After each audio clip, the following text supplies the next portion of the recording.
So the Hmong people, they're a really big population. They came from Southeast Asia, originally starting in like China and then Laos, Thailand, moving to Vietnam. There's some in Cambodia too.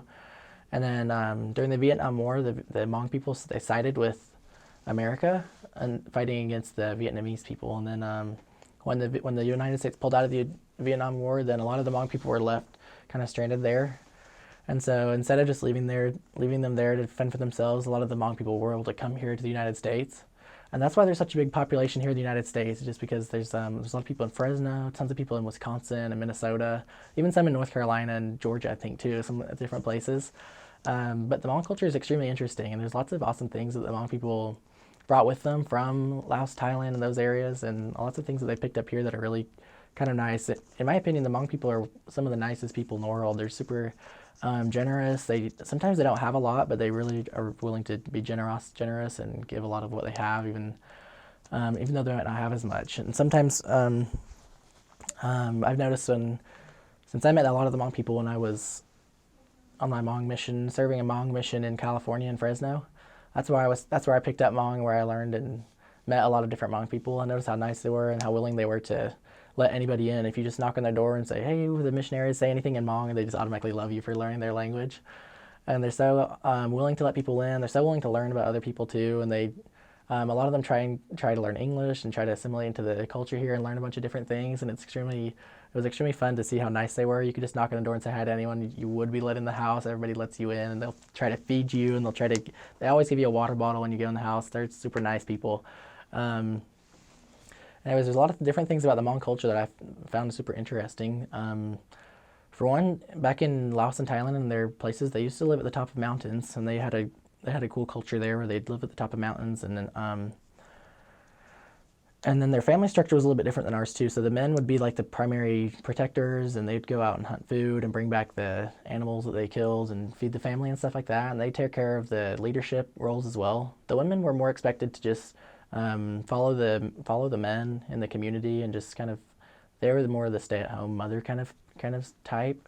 And so they've had children for the husbands, and then they'd raise the children, and then they're expected to stay at the house and clean the house and cook and everything like that.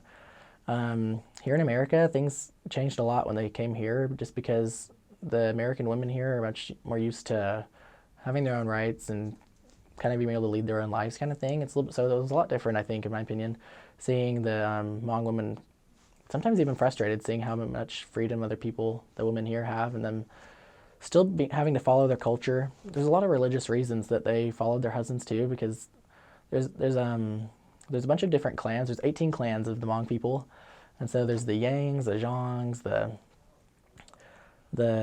Fangs, the Vangs, the Yangs, and there's a lot of different clans, but they're all like families, and they are all separate families. And so there's a lot of different cultural things. Like, for example, if you're in one clan, even if you're not like really related to the other person, that you share the same name, you can't marry them. It's like traditional taboo to do that. So there's a lot of interesting things like that. But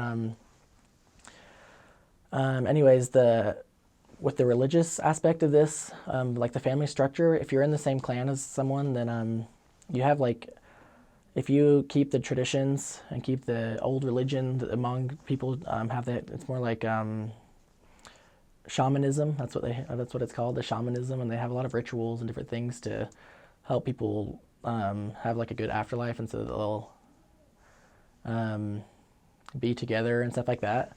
So it's really interesting. They have a really interesting culture and religion. Anyways, a lot of the reason that the women stay in the family and don't just like reject the husbands, I guess, is because it offers a lot of protection to follow the family, follow the rituals and traditions, so that they don't, so that in the afterlife when they're together, that they, first of all, that the people here will, like, because they worship their ancestors, so they'll worship these people if they follow traditions, and they'll offer sacrifices to them and stuff like that to feed their spirits, is how they believe. There's a lot of interesting things like that. Hmong people have super good food. I love their Hmong sausage and sticky rice. It's extremely good. They always make really good pho, even though that's like kind of Vietnamese. I think it's like Hmong too. And there's a lot of good Hmong cooks, and they're all extremely nice and willing to share their like recipes and how to cook stuff. And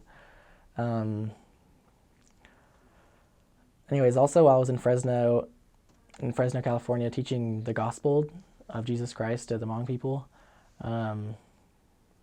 I just noticed how like willing to share their ideas they are. If you just ask them for any like help learning the language or help learning their culture, they're always willing to like help you learn that. Like a few times, a lot of them are in the farming community, and a lot of them are farmers, and so a few times I went and just helped them farm and just learned how they farm and their different techniques that they use to plant their they plant a lot of like it's called quetzal in Hmong. It's just like a really spicy pepper, and it's interesting how they do a lot of different cultural things, and they're really open and willing to share and learn and everything.